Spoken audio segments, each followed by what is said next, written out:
Bonjour, je reçois aujourd'hui Cora Tsouflidou, bien connue comme Madame Cora, la fondatrice de 130 franchises des restaurants Cora au Québec et évidemment dans le restant du Canada. Alors Cora... Bonjour, bonjour Rosette. Merci d'avoir accepté mon invitation. Ça me fait plaisir. Nous sommes réunis aujourd'hui pour parler d'un tout nouveau bébé. Oui.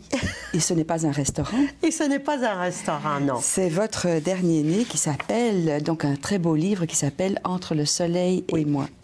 C'est mon... Comment est-ce qu'on pourrait dire ça? C'est ma salutation à l'entreprise. C'est mon livre d'affaires, mais c'est aussi ma confidence d'affaires qui est écrit sous forme de lettres. Alors, c'est des lettres que j'adresse à mon soleil, qui est ma marque de commerce, et on se souvient ensemble des principaux événements qui ont contribué à faire avancer de façon si extraordinaire l'entreprise depuis les derniers 10 ans. Et oui. Et justement, je lisais dans ce livre, donc vous disiez c'était un petit peu différent du premier livre que vous avez fait. Oui, il y a déjà une dizaine d'années. Oui, le premier livre racontait vraiment l'histoire, d'où je viens, comment m'est venue cette idée et l'implantation, je pense, des 4 premiers restaurants et comment on a créé le menu à partir des suggestions des clients. Ce livre-ci, c'est pour ça que je l'appelle mon livre d'affaires, c'est beaucoup plus... Qu'est-ce que ça prend pour réussir? Qu'est-ce que ça a l'air travailler avec ses enfants? Comment j'ai réagi quand les compétiteurs sont arrivés? Et ainsi de suite, tous les événements nécessaires pour vraiment bâtir quelque chose. En ce sens-là, je pense que c'est un livre qui est beaucoup plus inspirant et motivant pour des personnes qui se lancent en affaires et qui sont portées, comme moi je l'ai été, à être découragées certains matins, mais qui vont voir qu'on doit continuer. Il faut dire que vous avez eu quand même tout un parcours. Pour la petite histoire, vous avez commencé votre premier restaurant, donc je pense qu'il y avait une trentaine de places.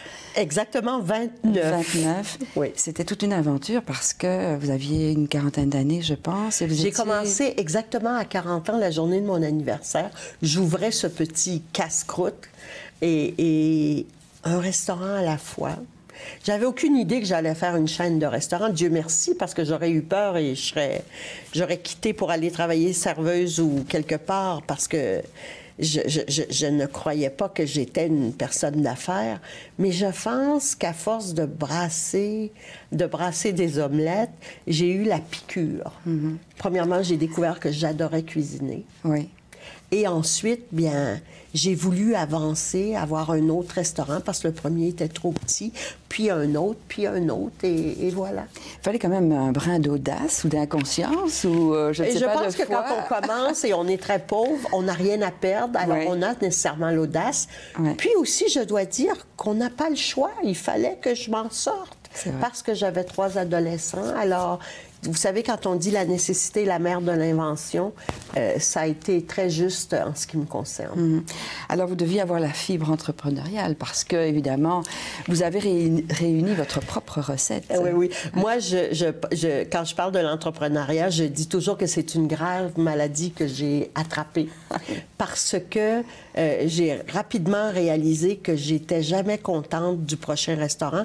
J'en voulais un autre, puis encore aujourd'hui, je m'en vais là inaugurer le 131e la semaine prochaine et je suis certaine qu'après avoir coupé le ruban puis fait la cérémonie, je vais embarquer dans l'auto puis je vais demander à mes gens où est le prochain. Ah oui. C'est toujours comme ça. Vous êtes le bout en train des Cora. Le bout en train où je suis la seule qui demande toujours, justement, où est le prochain. Oui. Et ça, c'est très motivant pour les troupes, je pense. Bien. En fait, c'était toute une aventure familiale que vous avez faite avec vos enfants. Comment se sentent les enfants? Parce qu'il faut dire aussi que vous avez vendu votre maison.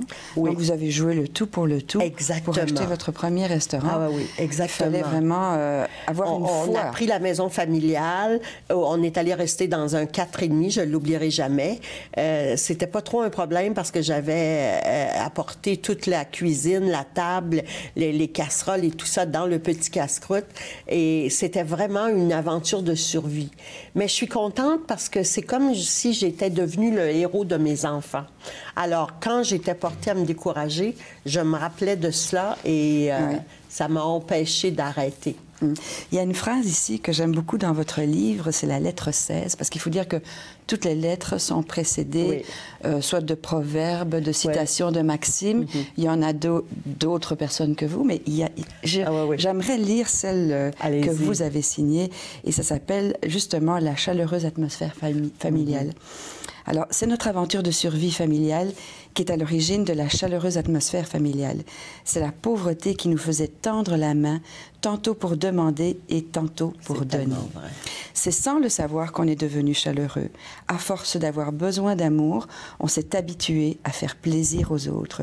Et tout ça s'est bâti comme la mousse sur les arbres sans qu'on s'en aperçoive. C'est ça. C'est très original, mais en fait, ça décrit bien l'atmosphère dans laquelle vous étiez. C'est que petit à petit, vous avez bâti quelque chose et votre carte, vous l'avez faite grâce aux autres aussi, puisque vous étiez à l'écoute de vos clients. Totalement, totalement. Bien souvent, quand on m'interviewe, on me passe toujours la remarque Cora, vous avez fait très peu d'erreurs dans votre parcours.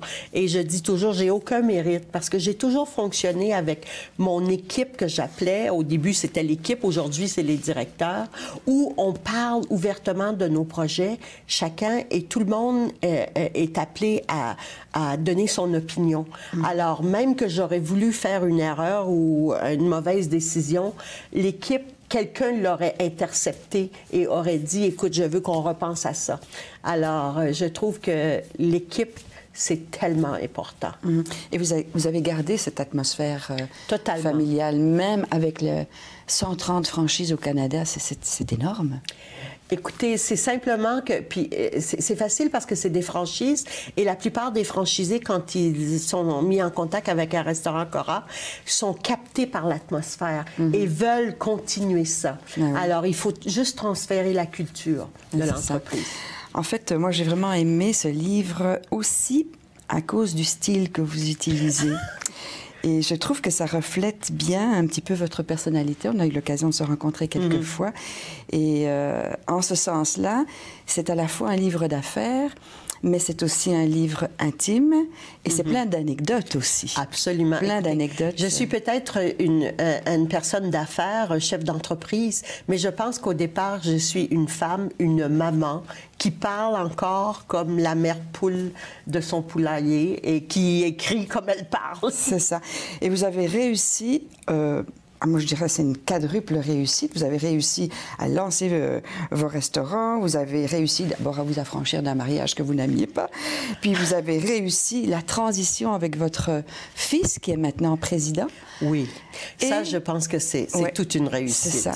Et en plus, vous continuez à vous impliquer, mais vous faites aussi honneur à vos passions, qui sont l'écriture. Oui, le dessin. Et le dessin aussi. Le dessin, oui. C'est ça. Et moi, en tout cas, j'inviterais vraiment... chacun à découvrir ce livre parce que je crois que c'est vraiment très enrichissant. Écoutez, on pourrait lire plein de maximes. Ben, pourquoi pas celle-là d'abord? Allez-y. À propos d'un comment devenir un leader. Alors, les leaders se fabriquent eux-mêmes à partir de la meilleure raison au monde, créer quelque chose qui a le potentiel de devenir beaucoup plus grand qu'eux-mêmes. Absolument. C'est une belle leçon, je pense, pour n'importe qui aurait un rêve, qui voudrait le réaliser. En fait, vous êtes un exemple, comme quoi on peut se lancer avec la foi. Absolument. Et mon plaisir est de partager ça, justement, pour donner espoir aux entrepreneurs que, même qu'on commence et qu'on est démunis, il y a toujours moyen d'arriver et de réussir quelque chose. Alors, qu'est-ce qu'on peut vous souhaiter pour l'avenir? Écoutez, je veux justement, quand je serai un ange là-haut, de continuer à voir ces Cora pousser comme des champignons un peu partout en Amérique du Nord. Ça, c'est vraiment mon rêve. C'est vraiment votre rêve, là. Oui. Écoutez, c'est formidable. Donc, voilà, Entre le soleil et moi, qui est publié aux éditions Marcel Broquet, c'est vraiment à lire et je vous remercie de ce témoignage. Ça m'a fait plaisir. Merci beaucoup. Au revoir.